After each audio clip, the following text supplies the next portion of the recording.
अस्सलाम वालेकुम viewers, welcome back to my YouTube channel. आज की इस वीडियो में हम आपको बताएंगे सरताज नाम का मतलब क्या है। सरताज नाम का शुमार लड़कों के नामों में होता है। सरताज एक इस्लामी नाम है। सरताज नाम की इब्तदाई तारीख अरबी ज़ुबान से निकलती है। सरताज नाम के अफराद के लिए खुशकिस्मत नंबर 7 माना जाता है। माहिरीन के मुताबिक सरताज नाम के लड़के बहुत बहादुर होते हैं।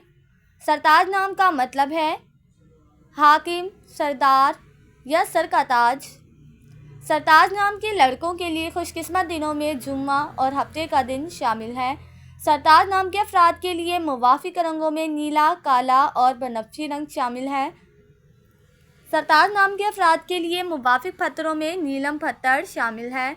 खुशकिस्मती वाली धातों में हिंसों के हिसाब से लोहा शामिल है। फ्रेंड्स, अगर आप अपने नाम का मतलब जानना चाहते हैं तो कमेंट बॉक्स में अपना नाम लिखें। इंशाल्लाह हम आपके नाम की वीडियो ज़रूर बनाएंगे। Thanks for watching. अल्लाह हाफिज़।